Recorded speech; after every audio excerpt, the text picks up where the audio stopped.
Hello, my name is Vandana Kodali, and I'm from the Sponsors Relation Group at Frog Force 503, a Novi High School first robotics team. We are excited to begin our podcast, A Force Forward, where we will discuss career tips and opportunities for our first students to gain positions, internships, and co-ops at companies. In this episode, we are joined with Sanjay Jabal, a Director of Engineering, and Joe Abraham, a Chief of Staff Engineering. Thank you for joining us today. Yeah, our pleasure. Thank you for having us. Thank you. So our first question today is, can you tell us about what you do at Autodesk and how many years you have been in with, sorry, how many years you have been with Autodesk? Yeah, certainly. So let me start. I currently lead a software engineering organization that is spread across 4 countries. So as you already noted, it's an engineering organization that I lead. And I've been with Autodesk for about 21 years now. Thank And you. and I will go on. Again, my name is Joe Abraham. My role is the chief of staff for the one of our engineering groups. I work very closely with our senior director of engineering and his staff, including Sanjay. And we do have offices, in various parts of the world, in many continents. Our teams are spread across, all these offices, and my job involves working closely with these teams in managing our releases and coordinating all those release plans, and also in other activities like employee development, team development, and all those things as well. Thank you. And for our second question for today's podcast is, what is a day in the life of an Autodesk employee? What is your favorite part of your job? That's a great question. I'd say no. First of all, there are several different types of roles. So the focus obviously for each one varies, but a typical day is focused, I'd say, on project execution. So these could involve with the team meetings, ceremonies, focused on the adding value for our customers, identifying risks in our execution, and brainstorming ideas to mitigate them.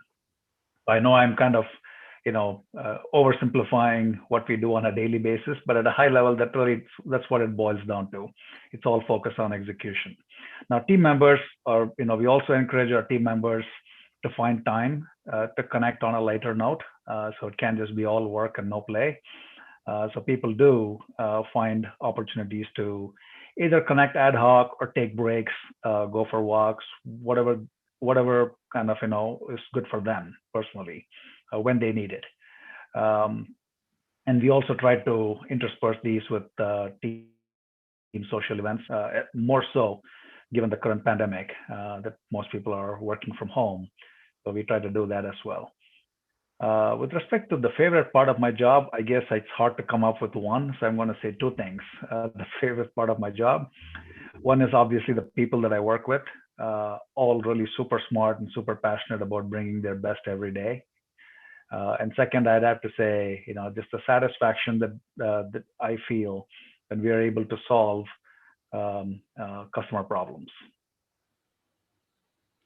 Yeah, like Sanjay said, it depends on the role that you play. One thing that we've been extremely proud of, Autodesk has been able to, attract a lot of talent, especially in the past 4 or 5 years. I will talk a little bit more about it when you talk about the company itself. But people really love the company, and it's a great place to work. And the team is an important aspect of it because the people that you work with and what they bring to work on a daily basis, and that really gives you a sense of team.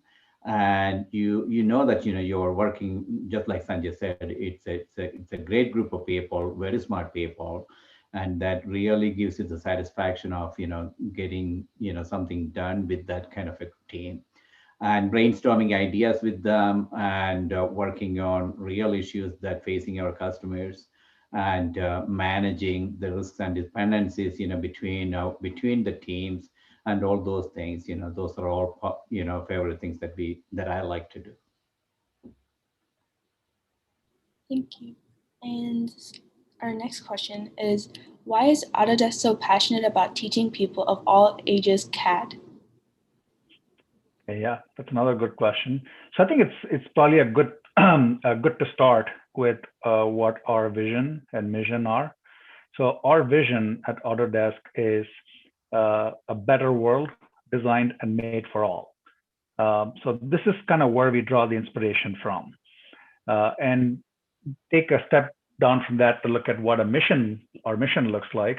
Is we really want to be able to empower people that innovate with design and make technology so they can achieve a new possible. Okay, so things that they can't realize today, we want to be able to empower people to innovate to make that happen. So what anyone does with any product is primarily about managing data or the information that is contained in it, right? So even in our daily lives, anything that we use is really boils down to the data that is contained within it. If you talk about a home, it's what's inside the home that you have to manage and you got to keep up. Same thing with any product. Um, so people need, most people need access to this data. And again, going back to the current pandemic that we are all experiencing, uh, the dynamic has changed. They want people are in different locations. They want access to this data anywhere they are at any time they want it and how they want it. It could be a mobile device for somebody. It could be a laptop for somebody. It could be just different modes of access for different folks. So this is so the first step to get data is you have to create the data. You have to author the data, which when it comes to our mission of empowering innovators to design and make starts with CAD, right? So you don't have data if you don't design something. Um, so really, it's not only about CAD, but also how the data is going to be leveraged. So that's what we are passionate about, teaching people of all ages. So CAD happens to be the vehicle or the mechanism where things start, but it's really about how the data is going to be leveraged. I think Sanjay covered it quite well. I don't have anything more to add other than, it's all around the data that you manage, that you create and manage, that is of utmost value to all our customers. And that's what we are passionate about. Thank you. And then our next question is, how does Autodesk support young engineers? That is a great question. Autodesk is a company in existence for over 38 years. And I really, like to talk a little more about the history, because if you really look at, we have over 12,000 employees today. And don't quote me here, but I believe about 50% of our 12,000 employees joined the company in the last 5 years. So, we always bring in a lot of new talent, because we are pursuing so many areas of technology, new areas of technology. And we always wanted to make sure that, the people that we bring in have the latest and greatest skills. And so we bring in a lot of fresh talent.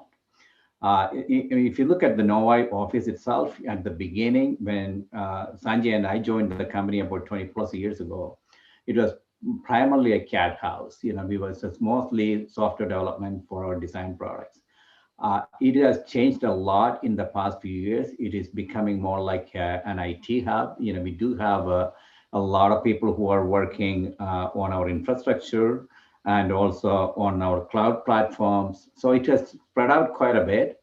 And we in Nova itself, we probably have hired in probably 30 to 50 people in the last year or two. So we bring in a lot of employees, worldwide. California had a lot, Europe had a lot, and especially in India, we do have many development offices there. We bring in a lot of people who are fresh out of school, especially through our internship program, and many other programs as well. And supporting them, I would think Sanjay might be more appropriate to talk about it because he managed people directly, which I don't. So he can probably give a different flavor there. I think you covered it pretty well, Joe. Is there any specific aspect you think would be good for us to touch upon? I was thinking more about supporting young engineers. So there is another question that I saw that about. Yeah, that would probably be more relevant to talk there. But I can give a couple of just kind of quick hits here.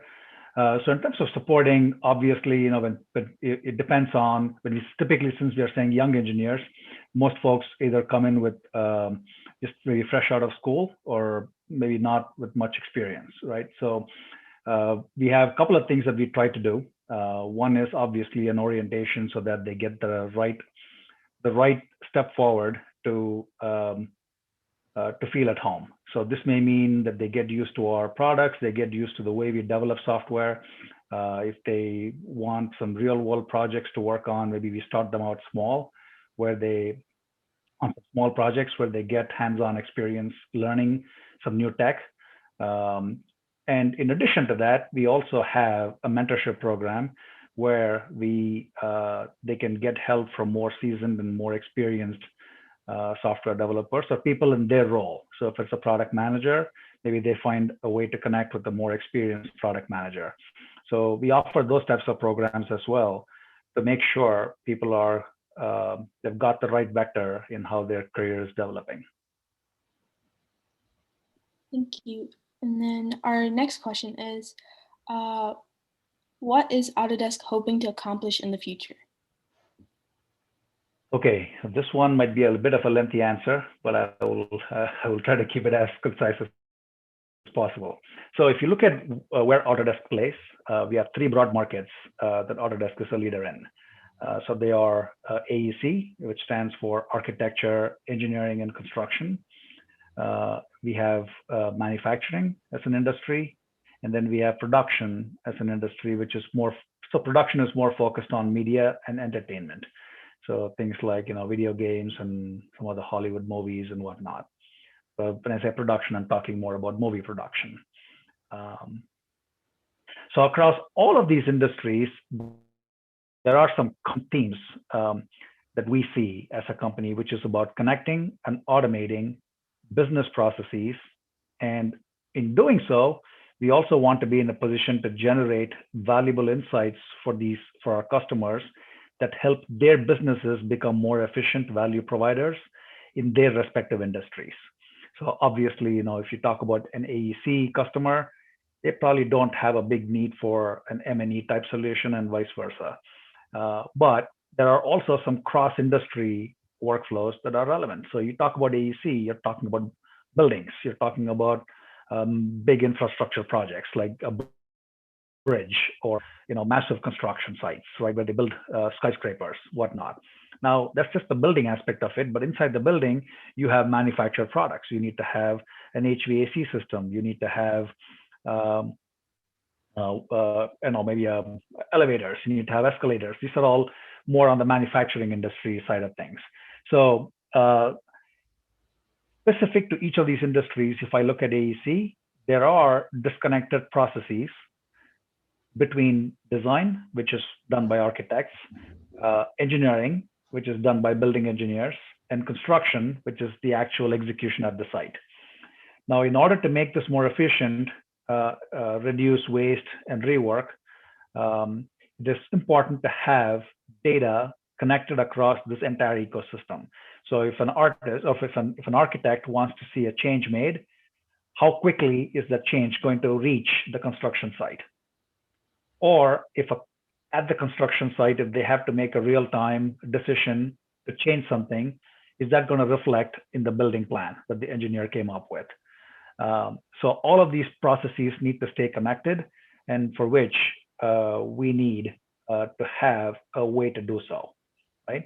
So I'll pause there and let's move to manufacturing. If you look at manufacturing, there's a similar issue in the manufacturing industry. We have designers, that come up with some cool ideas. You take construction products, you look at an iPhone, or you look at any of the products you have at home, printers, laptops. There's somebody who visualized what the design should look like. So you have designers, you have engineers who make these products actually work, and then you have machinists that have to fabricate or make these products. So here again, if a designer wants to make a change, how quickly is it going to reach the machinist so we can reduce waste and we can reduce errors in the process. You look at production has a very similar challenge. So you have to have a way to connect artists that come up with all these cool sketches. They come up with all these cool ideas on what the movie should be about, right? So artists, you have studios that are big infrastructure providers that support how the movie is produced, and then you have the actual production unit. So same challenges, just different industries. So if you look at what Autodesk is focused on, we are focused on two things, right? So developing a secure platform that is rich, open, and extensible. So we obviously cannot build every solution for every problem. So we want to create a platform where we will build some solutions, but we also want it to be open and extensible for others to contribute. The second is connecting the data that gets produced for workflow automation and valuable insights. So it's not simply enough if you produce the data, but you got to know how to leverage it, like I talked about before. So it is important to be able to automate key steps in the workflow, so you eliminate the need for non-value added work. And you also have to be able to come up with valuable insights, so you're actually helping your customers become more efficient in how they deliver value to their customers. So that's really the two big things I'd say Autodesk is focused on.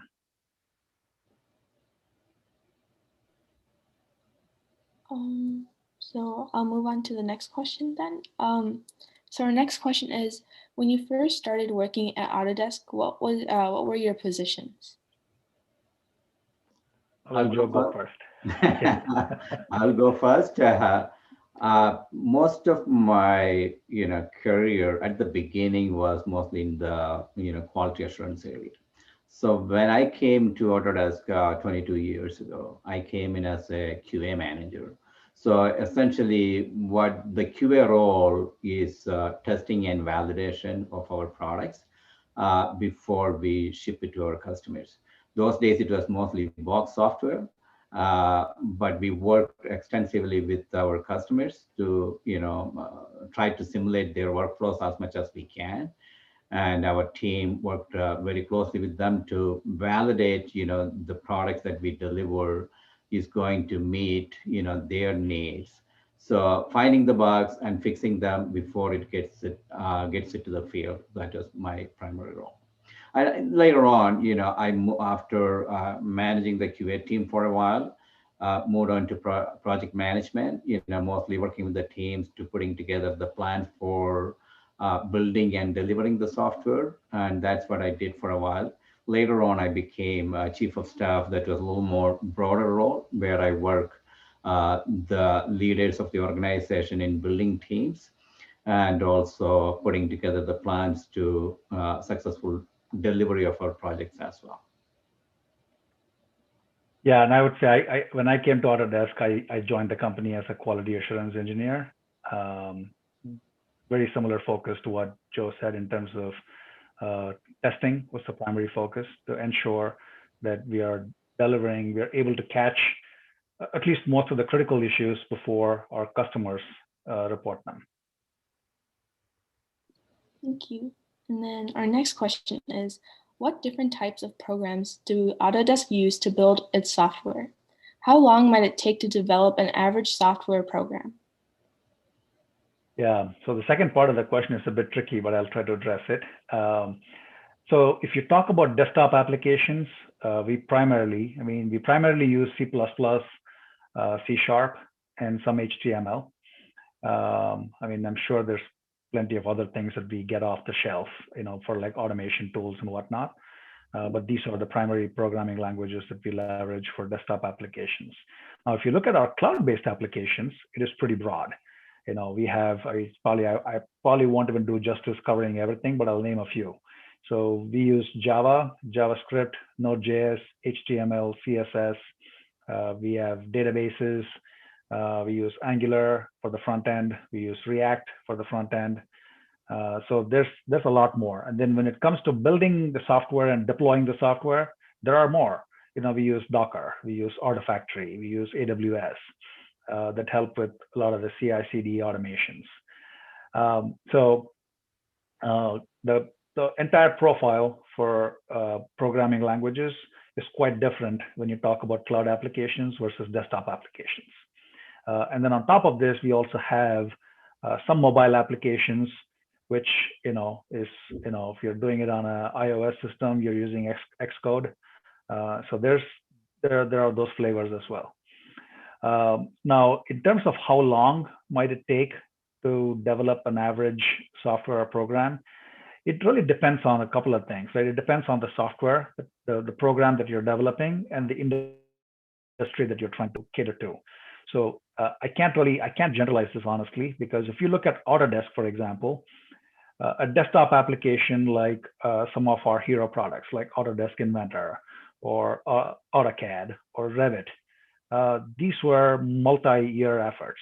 So 2 to 3 years, I would say at least, to have something useful for end users. And then several more years after that to add more rich capabilities so that we can drive adoption. So it is not as simple as just working on it for a few months and putting it out. If you did that, nobody's really going to use it. But if you look at a cloud-based or a web-based application, the front end of a client or web-based application, for the most part, or even mobile, I would say for the most part, may take a few months. And to support the front end with the proper back end, meaning the back end is where the business logic is going to be, that may be another few months. So again, depending on the type of application, you could, let's say, have a small social media type app up and running in a few months to about a year. But if you talk about a more complicated system that is, even though it's web-based, could take significantly longer. So if especially like if you're developing a platform, I don't know, that may be a multi-year effort.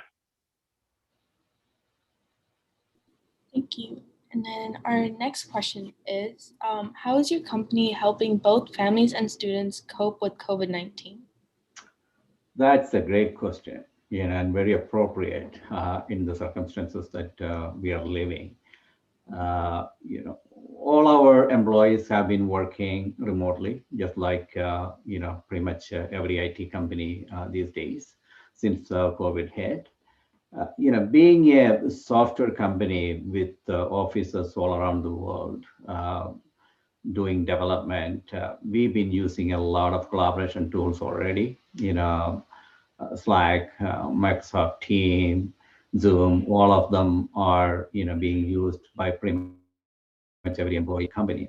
So I've been pretty familiar. So for us, the transition to the work from home hasn't been a big concern.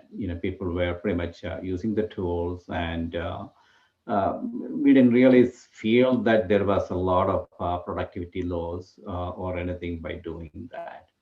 Of course, there are definitely advantages of being in the office and having the face-to-face discussions and things like that. But we tried to minimize that a lot by having more frequent and meetings so that people can interact more freely, and then having the dedicated time for them to go off and work on their own kind of thing. So overall, the transition hasn't been too bad, and the company as a whole did extremely well. But in terms of support, we've been adamant that people take the time. It is no fun to sit in front of a computer screen for 8 hours a day, mostly logged into a Zoom call. And so we encourage people to take frequent breaks. And many teams, many groups, segmented their days in such a way that the meetings are scheduled for 45 minutes or 50 minutes. So you are forced to take a break in between your meetings, just to go get a cup of coffee or just to get up and walk around. So then we also did many virtual hangouts. The office wide hangouts we did a few times. The team wide hangouts, just to grab a cup of coffee, just sit down and talk, occasionally. Even our VPs did that at the beginning of our of when we transitioned into this mode. That was pretty much very well attended. We had people calling in at weird hours of the day from all around the world to participate in this thing, and just to have that informal talk, and just to talk about how this pandemic is impacting their lives and their work environment and all those kind of things. We try to minimize the impact in so many different ways. And the company also really understood the value of also understood that people were spending a lot more hours, or when they were working from home, because it's so hard to unplug and walk away because you are in front of the computer. Whereas when you are in the office, after pretty much everybody leaves, you are also forced to leave, you just get up and leave. But when you're working from home, a lot of people don't even unplug. So company offered many additional holidays, for people. So in fact, we are offering everybody another 3 days, next week. So we usually are closed between Christmas and New Year's, and we added another 3 more days, so that people will get 2 full weeks to relax and recharge before they come back to work next year. So there were so many, efforts like this to minimize the impact, but again, I'm not trying to reduce the, value of being face to face in a work environment, but I think we were able to successfully transition to this kind of an environment. I don't know, Sanjay, whether you wanted to add anything more from your perspective for your team or anything like that.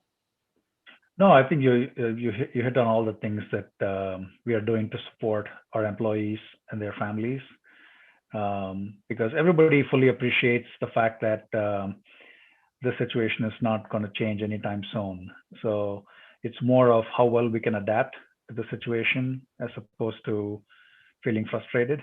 So the company fully, Autodesk as a company fully recognizes that.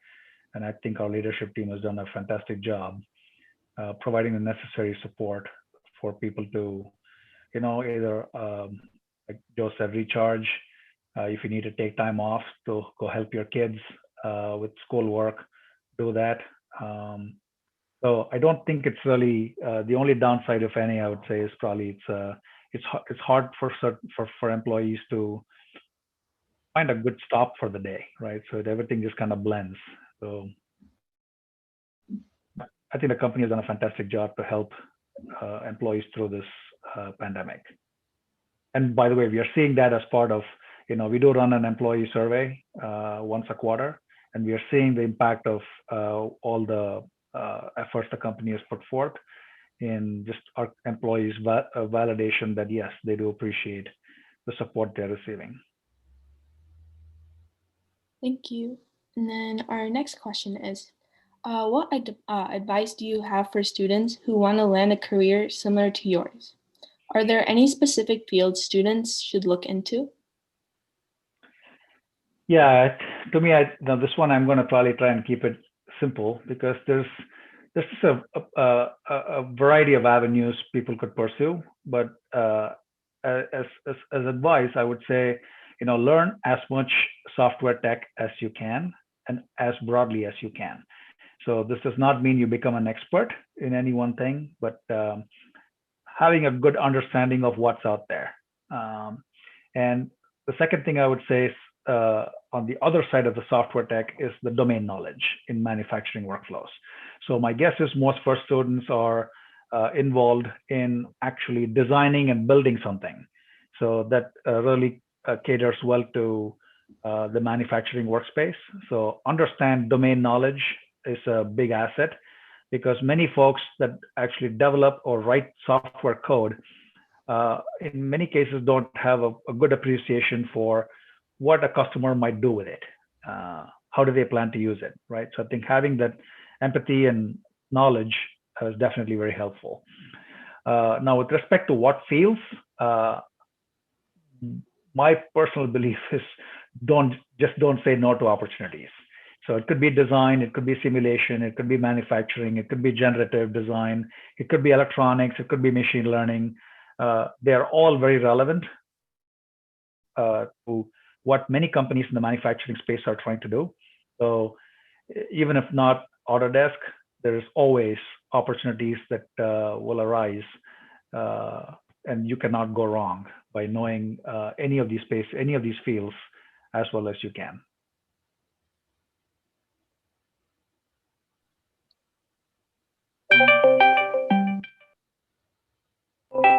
One second. Sorry, someone's calling.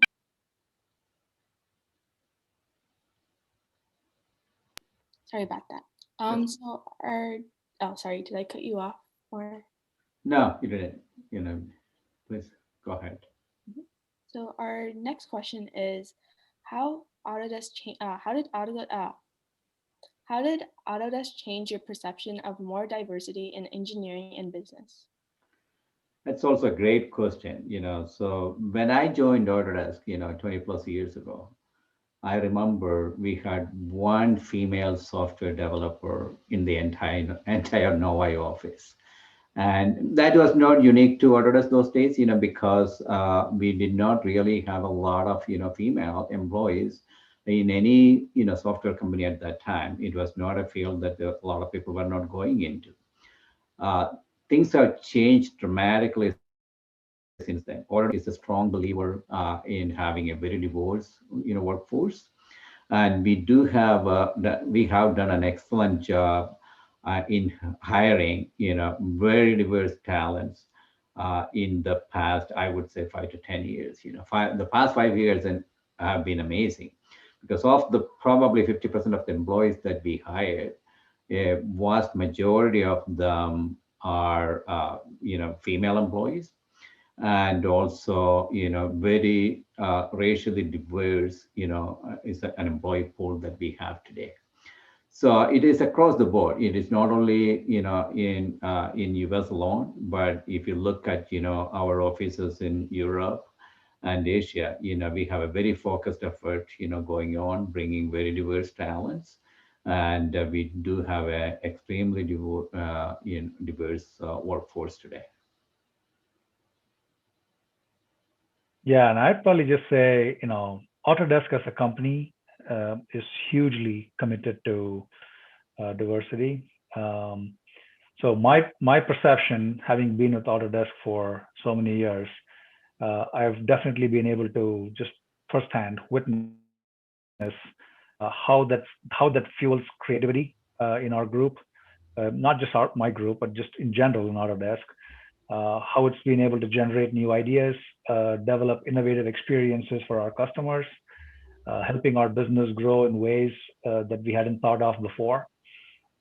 So I think in terms of what specifically we might be doing to actively embrace diversity, um, is just that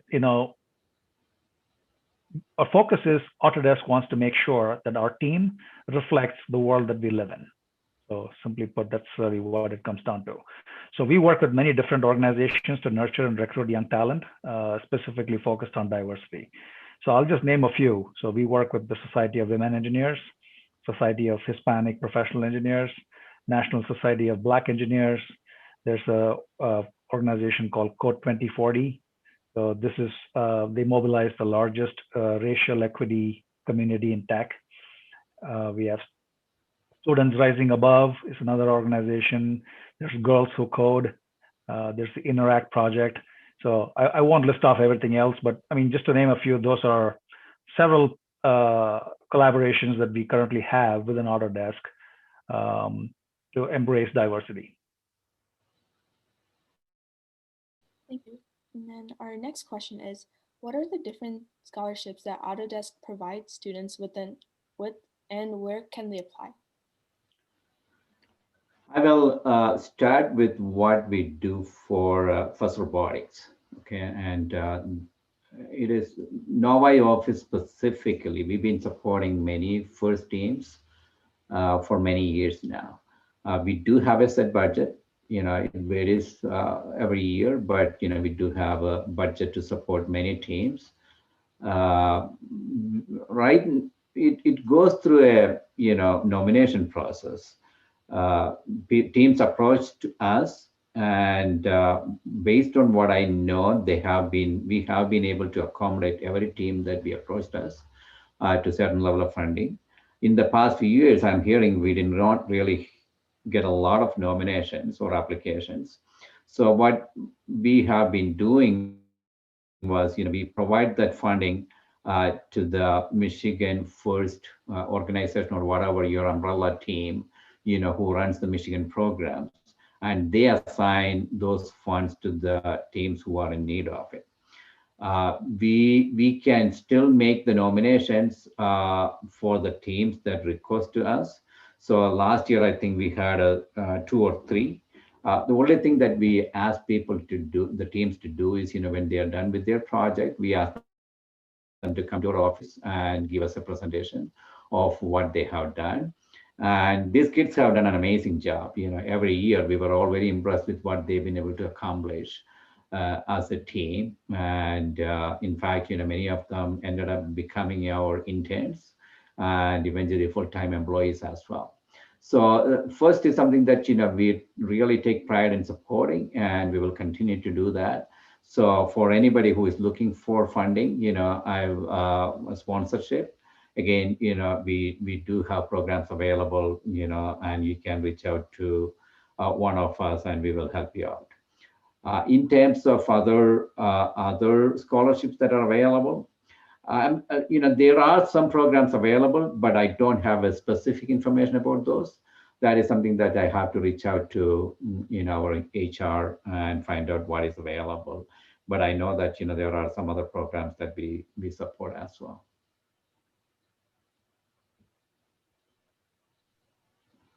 Thank you.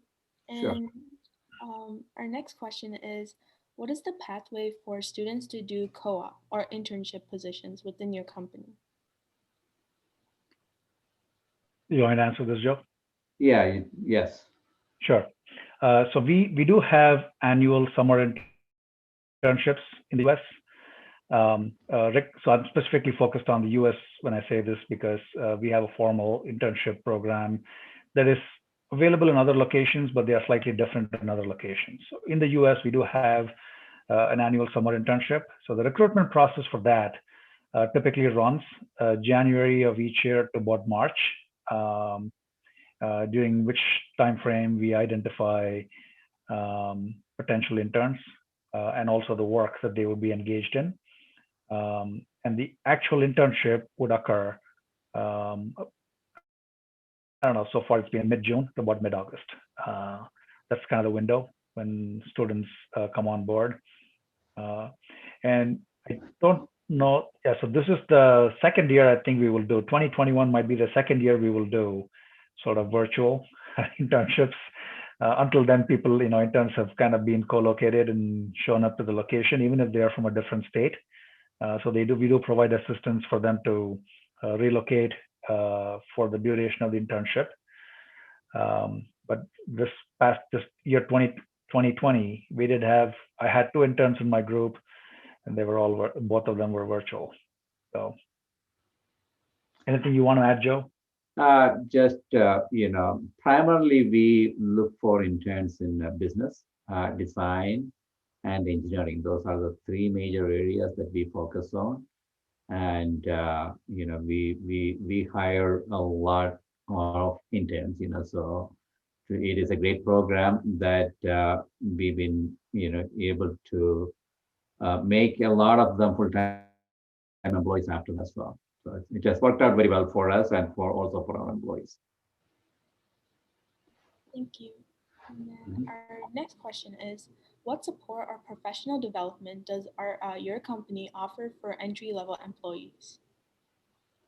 Yeah. So a couple I think I already touched upon in a previous question, which was exposing them to project work. Um, that helps them learn new tech and or about real world customer problems. We also offer a mentorship program where employees can sign up as to be mentored by more seasoned and experienced professionals in the same role. So besides that, assistance that we offer our employees, um, tuition reimbursement for coursework that is relevant to the employee's job, of course. And there are quite a quite a variety of online tools and programs to improve or learn programming, domain knowledge. Depends on your role. So if somebody who is mostly doing testing wants to learn a programming language, they have access to go sign up and learn that. Uh, we also offer um, help or coursework on soft skills. So if you want to become a great presenter, you want to have good communication skills, you want to know how to influence people. So there are specific courses targeted at some of these. Now, outside of all this, there are of course some company mandated uh, um, coursework or skills that it's really not an option. We expect our employees to be responsible when they are developing software. So things like technical boot camps or security, um, protecting our customers' personal information. So these types of things are not negotiable. I mean, these we expect all employees to be well grounded and know what is expected of them. And there's also our code of business conduct.